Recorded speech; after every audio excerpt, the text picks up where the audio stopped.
Depuis de nombreuses années, le secteur de la santé au Togo agonise. Elle souffre de plusieurs maux. Chaque année le diagnostic passe de pire en pire. Entre l'insuffisance du personnel soignant au manque de matériel en passant par les infrastructures délabrées, les hôpitaux publics, grands symptômes du mal qui ronge le secteur de la santé, sont à bout de souffle. C'est le délitement. Le diagnostic est écœurant. Au Togo, le secteur de la santé, malgré toute la propagande orchestrée, reste dans un état comateux. Il peine à relever des années d'abandon symbolisées dans l'état de délabrement avancé des hôpitaux publics et la qualité des soins qui y sont proposés. Par conséquent, de nombreux Togolais rechignent à se faire dans les hôpitaux publics. Selon les chiffres officiels, la fréquentation des hôpitaux publics est estimée à 46%. Une faible fréquentation qui illustre parfaitement le peu d'intérêt que les citoyens accordent à ces hôpitaux. Puis, certains concitoyens préférèrent des cliniques illégales que les hôpitaux publics. Délitement complet. Aujourd'hui,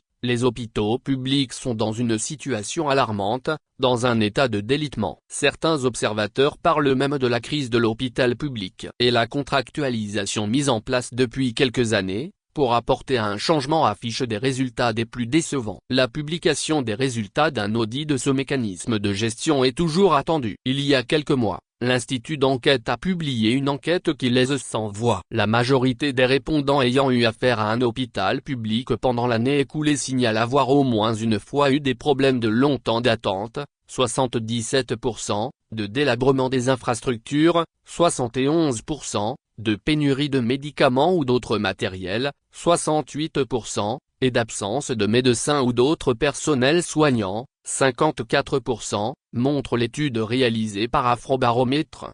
Spécifiquement, la vétusté des infrastructures est plus remarquée à Lomé commune, 89%, dans les villes, 78%, par les pauvres, 76%, et par les jeunes, 72%. Le manque de médicaments ou d'autres matériels est plus déploré parmi les répondants les plus pauvres, 74%, et les résidents de la région de la Kara, 75%, que parmi les autres.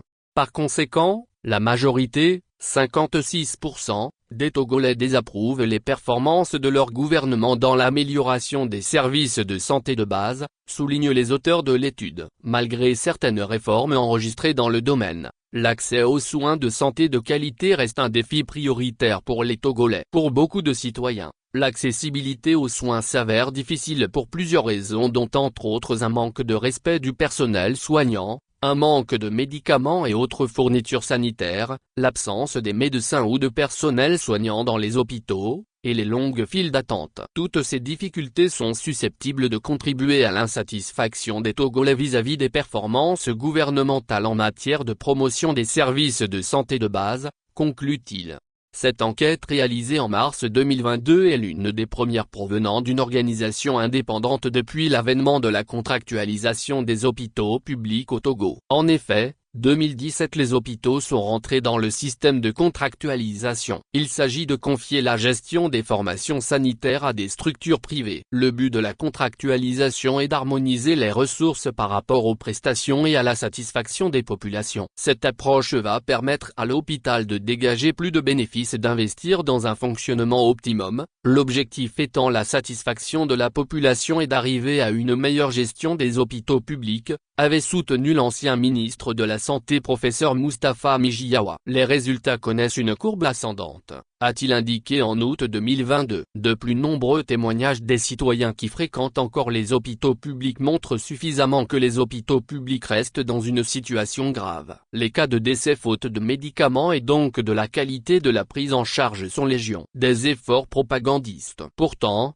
ces dernières années, le gouvernement togolais tambourine des chiffres à couper le souffle résultat des projets comme Vezou ou encore l'accès universel aux soins de santé. Mais la réalité effroyable est bien face à des efforts propagandistes. En 2022, c'est le PNUD qui a rénové et équipé les services d'urgence du Chusso, le plus grand hôpital du pays. Il a fallu 12 mois de travaux pour réhabiliter ce service dont les infrastructures et équipements étaient en état de dégradation avancée. Les travaux ont coûté un peu plus de 200 millions de francs CFA, 61% pour la construction et 39% pour les équipements médico-techniques, indiquait l'agence onusienne sur son site.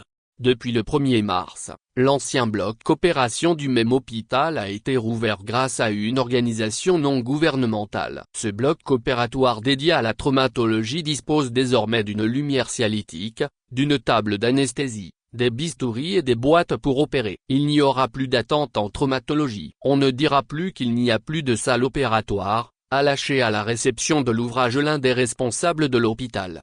Si malgré les appuis de ces organisations, les hôpitaux publics restent dans un état de délabrement avancé, qu'en sera-t-il sans elles? Dans ce contexte, au lieu de consacrer les ressources financières qu'il faut pour mettre un système de santé efficace en place et par ricochet répondre aux défis du secteur d'un secteur en souffrance, le gouvernement togolais déploie ses efforts dans la propagande pour distraire les populations, premières victimes de la situation.